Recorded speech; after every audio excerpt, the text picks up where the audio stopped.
Hartlike goeie naand aan die elkeen.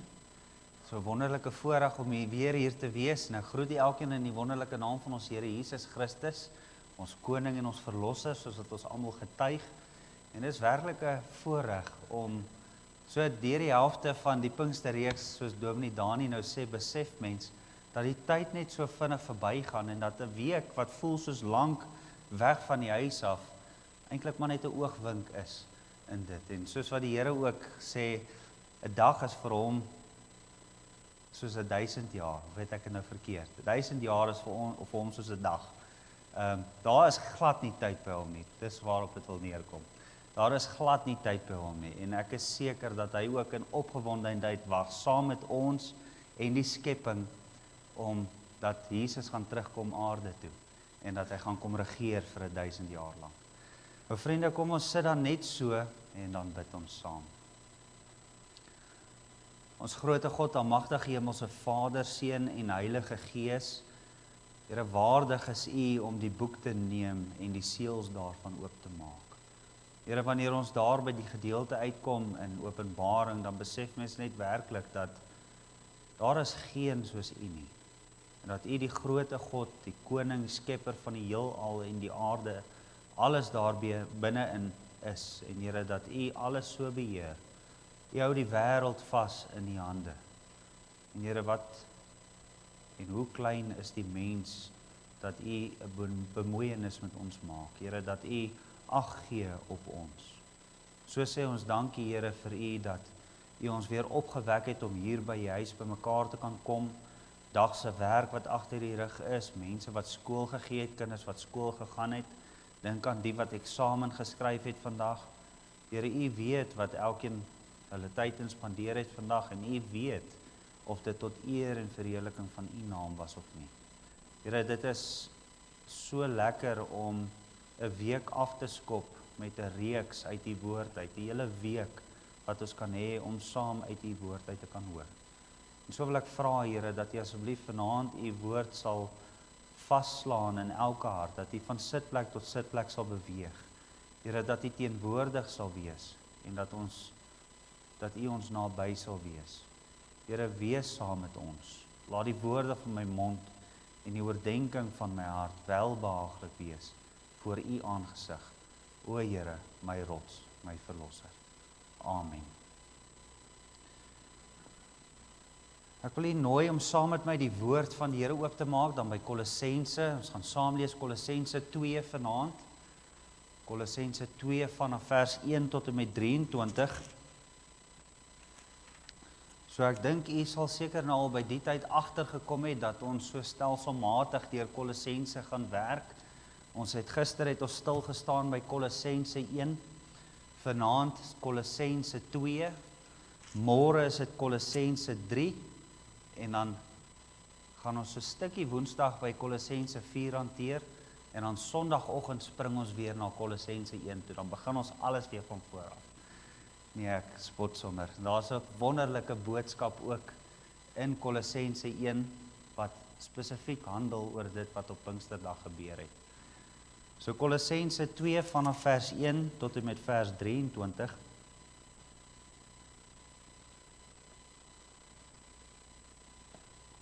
Want ek wil hê dat julle moet weet wat 'n groot stryd ek oor julle het en oor die wat in Laodicea is en almal wat my aangesig in die vlees nie gesien het nie, dat hulle harte vertroos mag word, deurdat hulle saamgevoeg word in die liefde en tot alle rykdom van die volle versekerdheid van insig, om die verborgenheid te leer ken van God en die Vader en van Christus, in wie al die skatte van wysheid en kennis verborge is. Dit sê ek, sodat niemand julle mag verlei met drogredes nie. Want al is ek ook na die vlees afwesig, tog is ek by julle in die gees, en ek verbly my om julle goeie orde te sien en vastigheid van julle geloof in Christus. Soos julle dan Christus Jesus, die Here aangeneem het, wandel so in hom, gewortel en opgebou in hom en bevestig in die geloof, soos julle geleer is, terwyl julle daarin oorvloedig is in danksegging. Pas op dat niemand julle as 'n buit wegvoer deur die wysbegeerte en nietige misleiding nie. volgens die oorleweringe van die mense, volgens die eerste beginsels van die wêreld en nie volgens Christus nie. Want in hom woon al die volheid van die Godheid liggaamlik en julle het die volheid in hom, wat die hoof is van alle owerheid en mag, en julle in wie julle ook besny is met 'n besnydenis wat nie met hande verrig word nie, deur die liggaam van die sondige vlees af te lê in die besnydenis van Christus. Omdat julle saam met hom begrawe is in die dood, waarin julle ook saam opgewek is deur die geloof in die werking van God, wat hom uit die dode opgewek het. En julle wat dood was deur die misdade en die onbesnedenheid van julle vlees, het hy saam met hom lewend gemaak, deurdat hy julle al die misdade vergeef het, en die skuldbrief teen ons, wat met sy insettinge ons vyandig was, uitgedelg en weggeruim het, deur dit aan die kruis vas te naal. Nadat hy die owerhede en magte uitgeklee en hulle in die openbaar tentoongestel en daardeur oor hulle getriomfeer het. Laat niemand julle dan oordeel in spys of in drank of met betrekking tot 'n fees of 'n nuwe maan of Sabbat nie, wat 'n skaduwee is van die toekomstige dinge, maar die liggaam behoort aan Christus.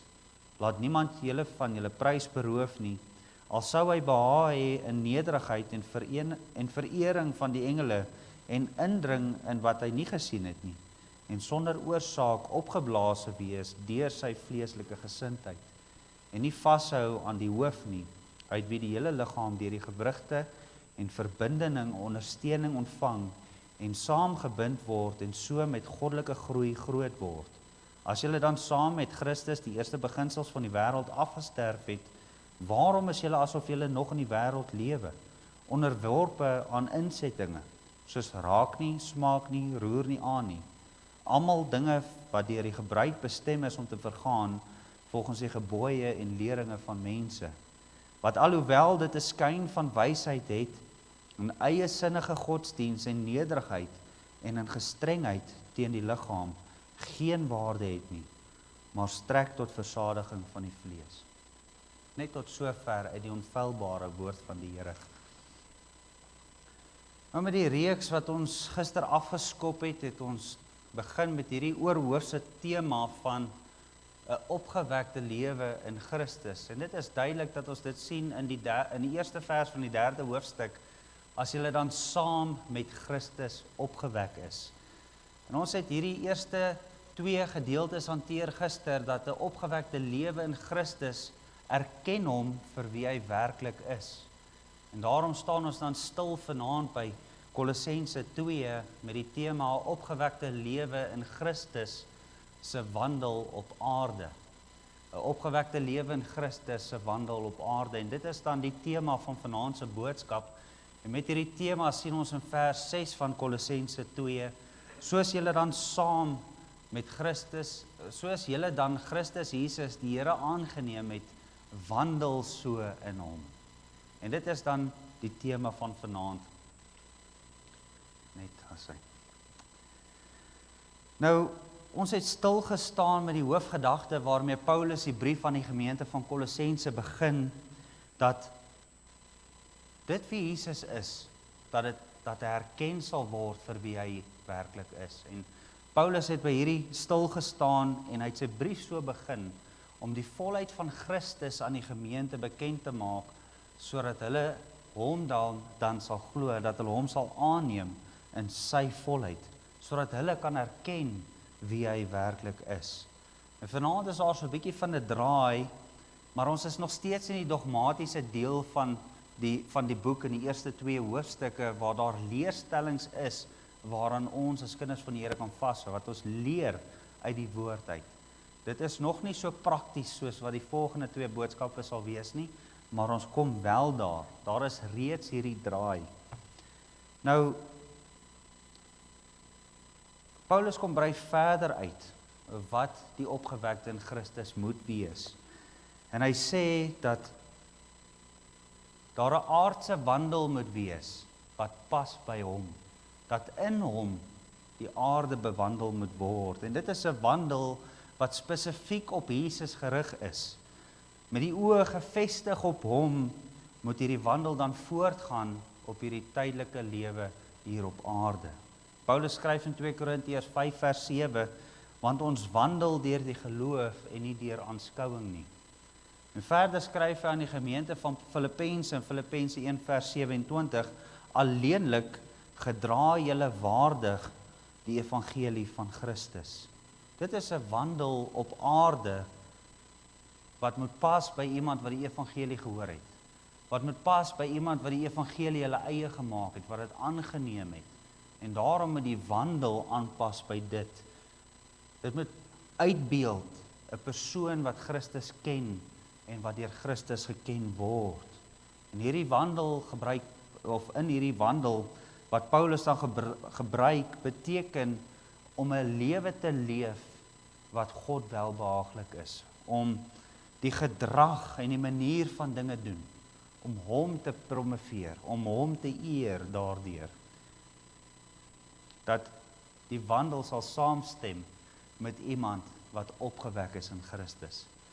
Maar hierdie opdrag wat Paulus dan maak, wandel so in hom, is nie net op die gemeente gerig nie, maar dit is almal wat opgewek is in Christus. Alle gelowiges, kinders van die Here as opgewektes, moet so in hom wandel. En dit is uiters belangrik dat die besef daar sal wees dat daar mense van die wêreld is wat heeltyd die wandel van 'n opgewekte lewe in Christus sal probeer belemmer.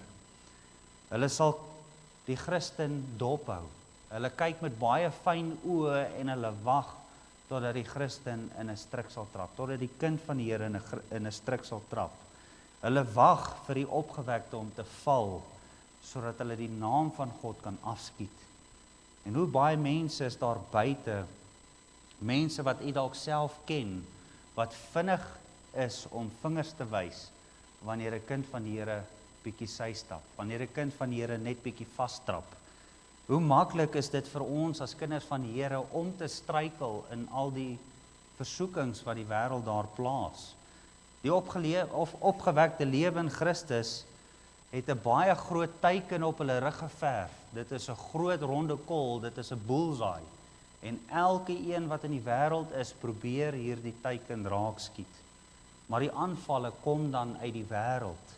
Die versoekings kom van die wêreld. Dit is die duiwel wat hierdie versoekings rig. Ons moet onthou wat 1 Petrus 5 vers 8 sê, wees nugter en waaksaam, want julle teestander loop rond soos 'n brullende leeu en hy soek wie hy kan verslind. Ons weet wie ons teestander is en die woord is baie duidelik daaroor. Dit is die duiwel en sy kinders. Dit is mense wat onder sy mag is, mense wat hom as Vader het, mense wat nog nie by Christus uitgekom het nie. Dit is hulle wat aanslag, hulle verlustig hulle self in kinders van die Here wat val. Daarom kom skryf Paulus dan ook aan ons vandag dat ons wandel in Jesus moet wees.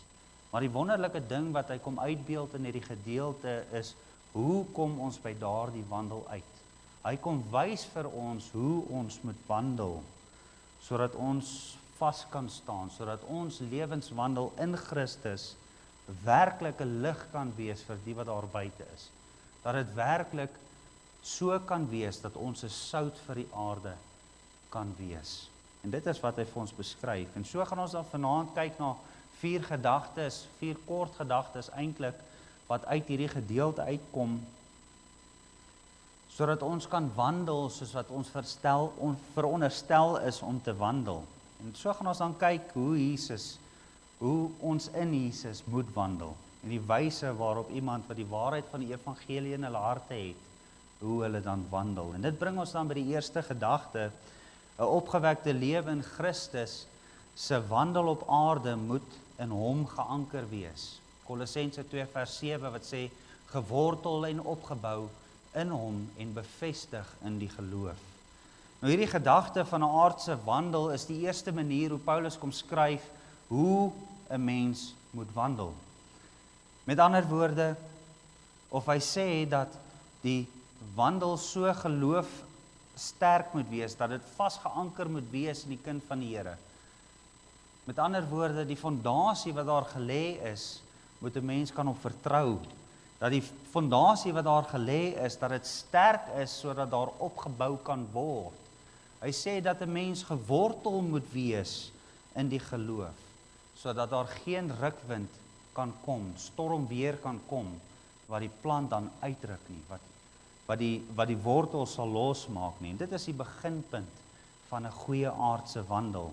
'n Wandel wat pas by die kind van die Here en om in hom geanker te wees. Jesus sê in Johannes 15 vers 4 tot 5, bly in my soos ek in julle. Net soos die loot geen vrug kan dra van homself as dit nie in die wynstok bly nie, so julle ook nie as julle in my nie bly nie.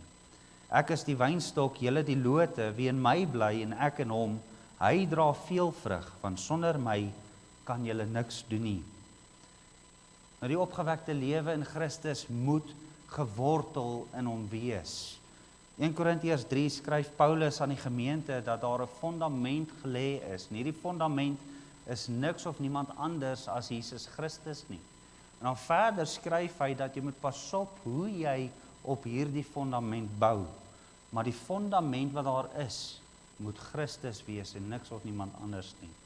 Nou ek is seker dat jy weet dat plante wortelstelsels het wat uitskiet in die grond, soos wat dit ontkiem, maak dit eers wortels.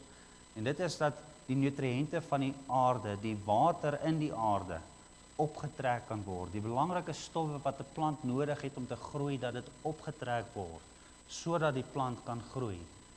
Maar ook so, dat die plant kan vas wees in die grond, dat die plant kan vasanker in die grond, sodat wanneer storm weer kom, dat die winde nie die plant sal uitdruk nie.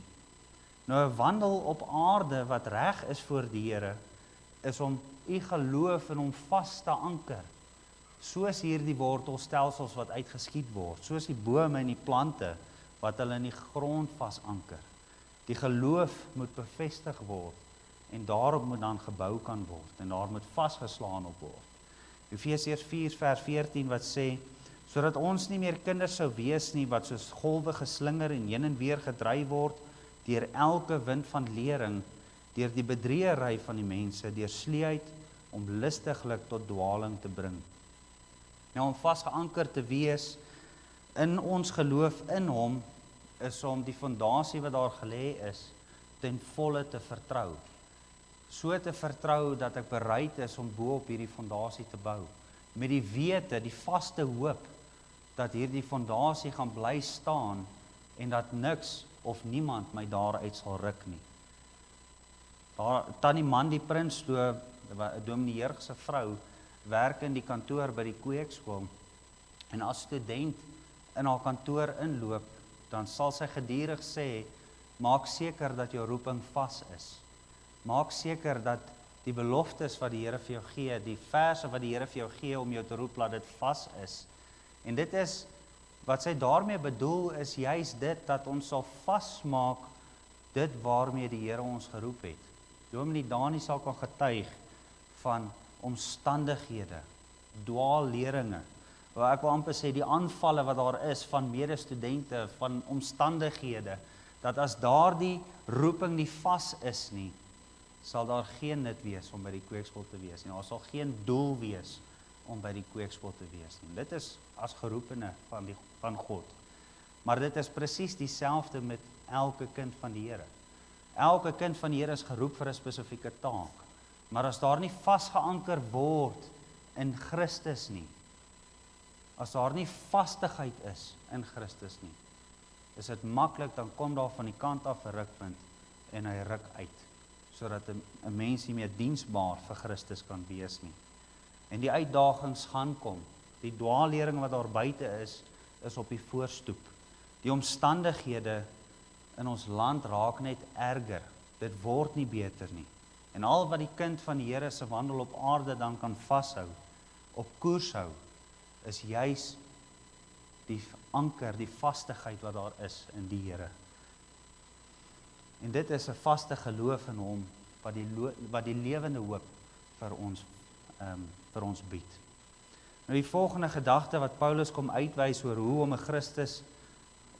om in Christus te wandel hier op aarde, is 'n opgewekte lewe in Christus, 'n wandel op aarde moet waaksaam wees teenoor dwalings. Kolossense 2 vers 8 wat sê, pas op dat niemand julle as 'n buit wegvoer deur die wysbegeerte en nietige misleiding nie, volgens die oorlewering van die mense, volgens die eerste beginsels van die wêreld en nie volgens Christus nie. Nou ek weet nie of jy dalk opgelet het nie, maar soos wat mens kyk, is daar opskrifies voor in wat elke kom nou nie by die naam uit nie, maar wat onderbrekings bring van 'n gedagteverandering wat in die skrif is. En daar sê hy perikope. Daar sê hy net so na vers 3 vermaaning teen valse leringe. En dit is presies wat Paulus in hierdie gedeelte uitbeeld. So in die begin van die reeks het ons so gou verwys na die dwalinge wat daar was, wat hierdie gemeente aangeval het op 'n konstante basis, wat hulle begin beïnvloed het van buite af na binne toe. En dit is die judaïstiese siening, die Joodse tradisies en wette en alles wat op die gemeente toegepas word. En dan ook het ons gesien gnostisisme. Maar saam met dit is daar 'n asketisme, baie ismes wat inkom, maar 'n asketisme wat ook ingeslymer het. Nou dit is basies 'n pyniging van die liggaam, omdat die liggaam nie rein is nie, om die liggaam te straf, omdat dit nie rein en suiwer is nie. En dit is 'n dwaling wat in die tyd van Paulus 'n baie groot invloed gehad het op die gemeente. En dit wat Paulus aan die gemeente dan noem en kom uitwys, dat is juis hierdie invloed wat hulle op die gemeente het. Dit is waaraan hulle raak, wat aan hulle raak en waar die gemeente dan in teestand moet bied. Jesus het op verskeie plekke gesê dat 'n mens moet pas op vir hierdie mense. Matteus 7 vers 15, maar pas op vir die valse profete wat in skaapsklere na julle kom en van binne roofsigtige wolwe is. Dan sien ons Matteus 16 vers 6, daarop sê Jesus vir hulle, pas op en wees op julle hoede vir die suurdeeg van die Fariseërs en die Sadduseërs. En Paulus skryf van die gemeente van Filippense 3 vers 2, let op die honde, let op die slegte arbeiders, let op die versnyding. Nou die opgewekte lewe in Christus moet waaksaam wees teenoor sulke dwaalleringe, teenoor dwalings. Daar is baie dwalinge in die wêreld daar buite, liewe vriende. En as kind van God moet jy heeltyd op jou hoede wees, want anders te word jy saam met 'n dwaling rondgesleep. Jy word in daai dwaling ingetrek en hy sleep jou saam. Nou in die afdeling van die teologiese studies en die bestudering van God se woord is daar ook 'n afdeling genoem polemiek. En dit is 'n studie van sektes en kultusgroepe wat ontstaan in die wêreld, wat daai tyd ontstaan het, maar ook nou. En dit is wolwe wat kom in skaapsklere. Dit is eie sinnige leringe wat 'n Christelike baadjie aantrek. Hulle verkondig so te sê Christus, maar dit is vir hulle self. Nou ek en Tannie Matilda het gister so 'n bietjie gestaan en gesels, daar's Tannie. En die illustrasie het opgekom van 'n skip wat Suid-Amerika verlaat op pad na Suid-Afrika toe om in die Kaap in te land. En die navigasie-offisier het al sy sommetjies en beraminge gedoen om die grade in te sit soos wat die koördinate moet wees. Maar met die inlees van die koördinate op die GPS het hy 0,005 graad verskil gehad. En teen die tyd wat hy by die Kaap moes wees, het hulle besef dat hulle so ver suid van die Kaap af is, dat hulle 'n koerswisseling moet ondergaan. Hulle moet weer op koers kom om by die Kaap uit te kom. En wat dit voorstel is dat die dwaalleringe wat daar is, lyk reg van die begin af. Maar dit is 'n fyn verdraaiing van die skrif, baie fyn, dat 'n mens dit nie eens oplet nie. So ver as jy gaan, hoe verder jy ingaan, dan besef jy eers, maar hier is drasties iets fout. Ons het oor die vrye meslaers gepraat in die begin en ek het genoem dat dinge soos die round table, wat eintlik maar 'n afdeling is van hulle, begin baie mooi en skoon en reg. Jy doen barmhartigheidsdiens, jy is werklik in die gemeenskap betrokke. Maar dit is, hulle dra 'n baadjie van Christen wees. En dit is die dwaling wat daar is van die begin af. Klein dwaling, wat 'n massiewe verskil maak op die einde. Nou ek wil vir u sê dat wolwe in skaapsklere gaan nie sê ek is 'n wolf nie. Hulle gaan kom met die regte dinge. Hulle gaan uitbeeld dit wat reg lyk op die oog af. Maar hulle gaan dinge verdraai. Hulle gaan begin eie sinnige leringe inbring sodat hulle die mense daarmee kan wegrokkel. Alles lyk reg in die begin, soos ek sê, maar op die einde draai dit op 'n groot dwaling uit. Nou ons het polemiek as vakgebied by die kweekskool en ons hanteer dinge en ek gaan net name noem. Dit is die Israelvisie, dinge soos die 7de dag Adventiste, die Mormone, die New Age beweging wat op hierdie stadium die hele wêreld oorheers, die Word of Faith movement wat sê wat ek sê sal wees, speak it and believe it. Dit is wat hulle sê. So dit wat jy sê, dit wat jy bely sal jy kry. En dit is prosperity op die einde waarin hulle vashou. Dit is alles wolwe in skaapsklere met die Christen baadjie om. Maar ek moet sê, eers wanneer daar 'n vastigheid is in die waarheid, kan 'n mens sulke dinge raak sien. Wanneer daar 'n vastigheid is in die waarheid, moet 'n mens dan eers probeer om sulke dinge raak te sien, as jy verstaan. Daar's mense wat valse note bestudeer, wat in fraud departemente werk. Hulle bestudeer nie al die fakes wat daar is in die wêreld nie. Hulle bestudeer die regte ene, sodat wanneer hulle sien dat daar ene inkom en daar's 'n klein verskil op die een, weet hulle hoe die regte ene lyk. En eers dan kan hulle die verkeerde ene uitken. En net so is dit belangrik dat ons eers as Christene, as opgewekte lewens in Christus, eers die waarheid sal bestudeer en ken en vasmaak, voordat ons ander dinge aanpak, soos die klomp dwalinge wat daar is. En dit is waarheid wat ons moet bestudeer, en God se woord is waarheid. Nou in die volgende gedagte sien ons dat 'n opgewekte lewe in Christus se wandel op aarde vry is van wettisisme. Kolossense 2 vers 16 sê, laat niemand julle dan oordeel in spys of in drank, of met betrekking tot 'n fees, of nuwe maan, of Sabbat nie. Nou hierdie is baie naby aan die vorige gedeelte, so ons gaan net dit redelik vinnig hanteer. En daar is baie dinge wat sektes en kultusgroepe probeer voorskryf vir die kind van die Here.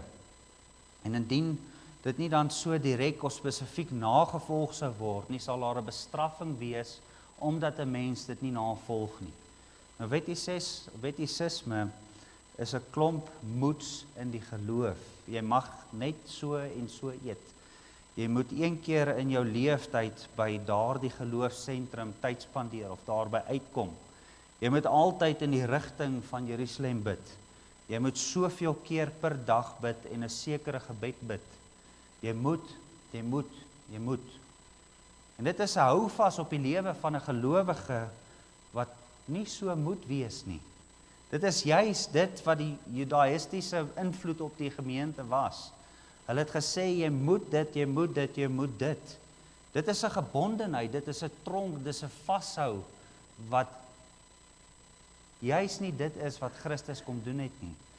Dit is juis nie dit waarvan Christus het ons van al dit kom verlos. Hy het ons kom vrymaak van dit wat bind, van die wet wat bind. Hy het kom vrymaak dit wat hy kom vervul het. Romeine 8 vers 3 tot 4, want God het wat vir die wet onmoontlik was, omdat dit kragteloos was deur die vlees, deur sy eie seun in die gelykheid van die sondige vlees te stuur, en dit ter wille van die sonde veroordeel in die vlees, sodat die reg van die wet vervul kon word in ons wat nie na die vlees wandel nie, maar na die gees. Dit is baie woorde, maar wat dit sê, Jesus het kom vervul die dinge van die wet. Dat ons nie in die wet hoef te wandel nie, dat ons nie volgens die vlees die werke moet wandel nie, maar dat ons in die gees kan wandel. Nou ek het by een geleentheid by Leila se skooltjie gesit, dit was 'n atletiek byeenkoms, en ek het 'n vriend erken wat saam met my op skool was, nou dit is 20 jaar gelede omtrent, en ons het so aan die gesels geraak, en ek het vir hom verduidelik wat ek besig is om te doen met my teologiese studies, En die gesprek het so uitgekom op die eskatologie, die eindtye. En wat daar was, hy het so geïnteresseerd gelyk, so mooi aandagtig geluister na dit wat ek vir hom te sê het, ons siening oor die 1000-jarige vrederyk wat baie ouens verwerk. En hy was so geïnteresseerd. Ek het hom so ver gekry om hom saam met my kerk toe te nooi om te sê, daar's reeks op YouTube, gaan kyk dit, ek sal die links vir jou stuur. En sy vrou het met een comment, een woord gesê, julle gaan Sondag kerk toe. En dit is die stryd wat daar is. Hulle is 7de dag Adventiste, hulle hou so vas aan Saterdag, die Sabbat, dat enigiets met Sondag kerk uit te waai, is vir hulle taboe. En ek wil sê, liewe vriende, dat dit juis 'n mens bind, omdat jy nie die waarheid kan gaan hoor nie, omdat jy vashou aan die Sabbat. Nou, dit is vir my verregaande om te dink dat daar so entoesiasme is om te hoor na die waarheid, dat een spesifieke dag jou vashou. Nou ek wil vra, het jy al die vraag gevra, hoekom ons Sondag kerk toe gaan, en nie meer die Sabbat hou nie? Is dit 'n vraag wat vas is in die gemoed, want dit is tog wat Paulus in hierdie gedeelte aanraak. Selfs die Sabbat moenie 'n struikelblok wees nie. Nou ek wil vir julle sê dat daar punte is, daar sienings. Nou die Sabbat is 'n instelling uit die 10 gebooie in die Ou Testament.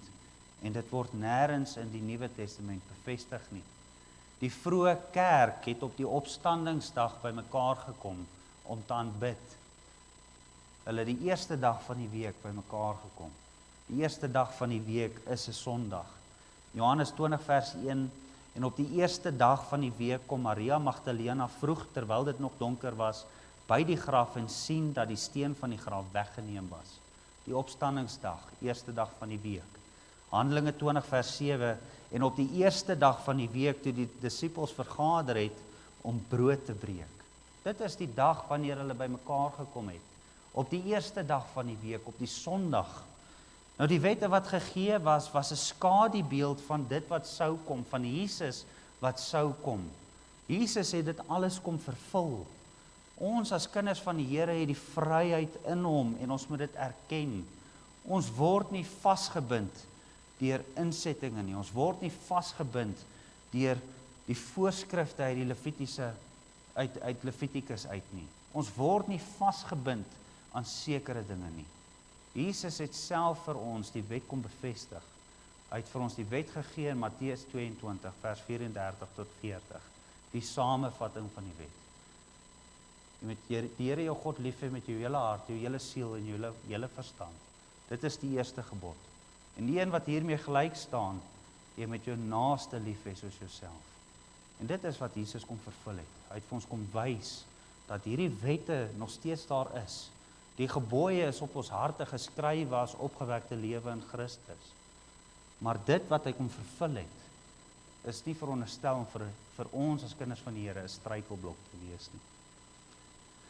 Die laaste gedagte waarby ons dan gaan stil staan vanaand en ook uit hierdie hoofstuk is die 4de punt, en dit is 'n opgewekte lewe in Christus.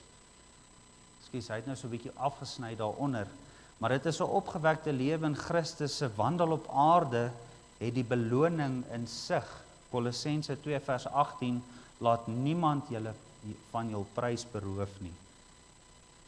As opgewekte lewe in Christus moet daar 'n besef wees dat alles wat op aarde gebeur, dat dit slegs die tydelike is. Dat dit wat op aarde gedoen word, dat dit slegs die tydelike is. Dat die rykdom wat verskaf of versamel word op aarde, dat dit slegs deel is van die tydelike. Maar die opgewekte lewe in Christus moet die beloning in die sig hê. En dit is 'n beloning wat nie op die aarde bestaan nie, maar dit is deel van die hemelse hoop wat daar vir ons weggelê word deur God, wat vir ons gebere word in die hemele deur God. En die prys waarvan Paulus praat, is die prys van 'n wedloop wat gehardloop word. En dit is die wenstreep aan die einde van hierdie wedloop wat mense in sig het. En die prys wat behaal sal word wanneer hierdie wenstreep oorkruis word. Matteus 6 vers 19 tot 20 sê, moenie vir julle skatte bymekaar maak op die aarde waar mot en roes verniel en waar diewe inbreek en steel nie, maar maak vir julle skatte bymekaar in die hemel waar geen mot of roes verniel nie en waar diewe nie inbreek en steel nie. Net so as kinders van die Here, ons as kinders van die Here besig met hierdie wedloop. En ons het die einde in sig. Ons sien die beloning raak wat vir ons weggelê word, die hoop wat daar vir ons is. Maar net so vinnig kan ons aandag van hierdie wenstreep af weggerokkel word. Ons aandag kan verdeeld raak, dat ons nie meer na die wenstreep kyk of die beloning wat daar is nie, maar dat ons sal eerder besig raak met die omstandighede. Die omstandighede trek ons weg. En vinnig is daar iets wat ons tyd steel, dat ons nie meer die wandel wil loop nie. Daar is iets wat ons aandag verg, meer as wat dit moet. Dat ons nie meer ag gee op die beloning wat daar beskikbaar is aan die einde van die wedloop nie. Nou die opgewekte lewe in Christus se wandel op aarde moet wees met die beloning in sig. En elkeen moet aan die einde van hulle stryd kom, of van hulle wandel kan kom en sê soos Paulus in 2 Timoteus 4 vers 7 en 8. Ek het die goeie stryd gestry, ek het die wedloop volëindig, ek het die geloof behou. Verder is vir my weggelê die kroon van die geregtigheid, wat die Here, die regverdige regter, my in die dag sal gee, en nie aan my alleen nie, maar ook aan almal wat vir sy verskyning liefgehad het. Nou die skatte wat in die hemel bymekaar gemaak word, is krone wat ontvang sal word, wanneer ons by die Bema oordeel staan, wanneer Jesus ons sal beloon as kinders van die Here. Nie sal veroordeel nie, maar hy sal vir ons beloon, hy sal vir ons krone gee. Dit wat op aarde gewerk word in sy naam, verdien skatte in die hemel. Dit is wat ons bymekaar maak. Want dit gaan nie oor die tydelike nie. Dit gaan oor die hemelse skatte wat bymekaar gemaak word. Die ewigheid wat daar vir ons weggelê is. Die hoop wat ons het. Nou die aardse wandel, liewe vriende, is nie 'n baan wat net plat is nie. Dit is nie 'n baan wat net in die sirkel rondom hardloop en jy kan net moeg word nie. Dit is 'n hindernisbaan. En 'n kind van die lewe wandel op hierdie hindernisbaan. Van tyd tot tyd is daar 'n obstakel of 'n hindernis wat voor lê. Dan moet ek besluit of ek gaan onderdeur, of ek spring bo-oor, of ek hardloop om. Maar hindernisse gaan daar wees. En ons wat gewortel is in Christus, moet vooruit toe kyk. Ons moet vorentoe kyk na die beloning wat in sig is. Dit is soos 'n wortel wat voor 'n perd gehou word, dat hy kan aangaan en aangaan. En dit is al wat ons krag sal gee om aan te gaan.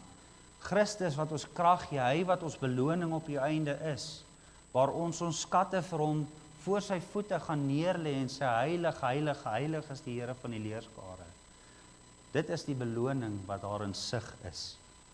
En dit is wat ons verdien aan die einde van die dag, wanneer ons beloning in sig het, as opgewekte lewens in Christus so wandel hier op aarde. Dit waar die Here ons geplaas het, in die omstandighede waarin ons geplaas het, met die struikelblokke wat ons het, dat ons altyd sal weet, daar's 'n wenstreep om te haal, en dat ons nooit sal die handdoek ingooi, of langs die baan gaan sit, want ons het nie meer kans, of ons sien nie meer kans, of ons het nie meer krag daarvoor nie. Dit is die wandel op aarde. Nou om die boodskap nou saam te vat, vanaand se boodskap het so 'n bietjie 'n draaipunt gehad, van meer dogmaties, maar so bietjie prakties, en ek glo dat u dit ook so raak gesien het, en dat Paulus vir ons mooi kom uitbeeld, dat almal wat opgewek is in Christus, dat daar 'n aardse wandel is, wat gewandel moet word, en ons het vanaand gesien, dat hierdie wandel slegs moontlik kan wees, as ons as opgewektes in Christus vasgeanker is, en wanneer die wortel so diep ingegroei het, dat rukwinde kan verbykom, dwaalleringe kan verbykom, maar dat ons sal vas staan, omdat ons op die fondasie gebou is. En terselfdertyd is daar dan hierdie wandel op aarde van so 'n aard, dat 'n opgewekte lewe in Christus waaksaam moet wees teenoor die dwaalleringe wat daar buite is. Die nabyheid van hierdie dwaalleringe, hoe dit begin, en dit so vinnig, deur verdraaiings van die skrif, iemand kan wegrokkel uit hierdie wandel uit. En saam met dit kan 'n opgewekte lewe in Christus ook vry wees van wettisisme. Christus het die wet kom vervul, en ons is nie vasgebind aan enige wette nie. Ons is vry in Christus, maar is ook belangrik dat ons nie hierdie vryheid sal misbruik nie, dat ons in hom sal wandel. En hierdie wandel op aarde kan ook net voortgaan as die beloning die heeltyd in sig is. Die kind van God moet weet dat daar aan die einde van hierdie wedloop, dat daar beloning is wat ontvang word. Dit is die ewige lewe saam met Christus, waar die skatte wat ons bymekaar maak, vir die Here kan aanbied weer. Alles wat verrig is skatte wat bymekaar gemaak word in die hemel. Nou die Here het vanaand vir u kom uitwys hoe om die aardse wandel aan te pak. Hy het vir u kom uitwys dat dit werklik inspanning vereis en dat daar nie kans is om slap te lê nie.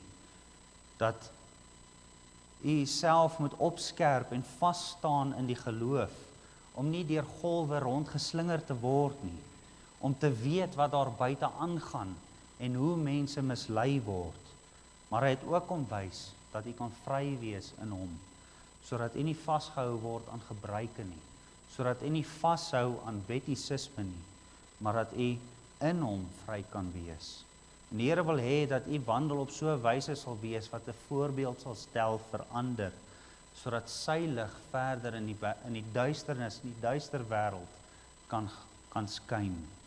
Daarom wil ek u uitnooi om werklik na u wandel op hierdie stadium te kyk en die vraag te vra, is dit 'n wandel in Christus? Is dit 'n wandel wat 'n voorbeeld stel vir ander? Is dit 'n wandel wat reg is?